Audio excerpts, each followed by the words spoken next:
Washington. Very pleased to yield 3 minutes to the subcommittee chairman of the House Natural Resources Committee dealing with this legislation, Mr. Lamborn from Colorado. The gentleman from Colorado is recognized for 3 minutes. I thank the chairman.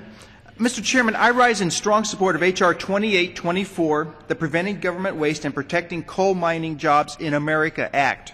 This critical piece of legislation, which was introduced by Representative Bill Johnson and myself, is designed to save taxpayer dollars and protect American jobs by putting the Office of Surface Mining on a responsible path forward for managing and regulating coal mining in America. So far, the Obama administration has spent nearly $10 million taxpayer dollars rewriting a coal production rule, the 2008 Stream Buffer Zone rule, but the rule of 2008 was never fully implemented. The administration is conducting this rewrite without ever providing justification for the need for a new rule. The $10 million does not include the money spent on attorney's fees and a costly litigation or the internal costs borne by the agencies.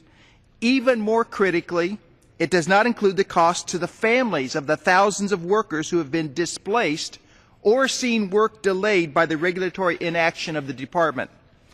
The legislation before us today is very simple. It would cripple the Obama administration's war on coal by ending their unnecessary rewrite, and it would require the Office of Surface Mining to implement the 2008 Stream Buffer Zone rule. This rule was developed over 5 years through an open, public, multi-million-dollar process and requires consultation on endangered species where necessary. Under this legislation, H.R. 2824, once all the plans have been approved, the effects of the new regulations will be analyzed for a period of 5 years. On completion of this analysis, the Office of Surface Mining is required to report back to us on the effectiveness of the rule, impact on energy production, and to identify and justify anything that should be addressed through a new rulemaking process.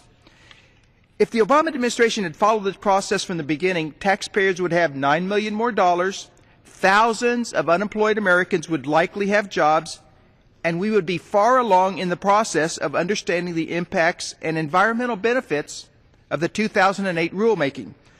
Unfortunately, this administration's first act was to discard the rule and plunge headfirst into a failed, wasteful, and never-ending rulemaking process. This legislation will stop the massive ongoing waste, saving the taxpayers' money. It will stop the administration from continuing with a reckless rulemaking process and imposing a needless regulation that will directly cost thousands of hardworking American jobs and cause significant American economic harm. This bill will also provide regulatory certainty for an important domestic industry, an industry that not only provides great family wage jobs with good benefits, but also provides affordable energy for the American people and the nation's manufacturing base. I urge my colleagues to support this critical legislation.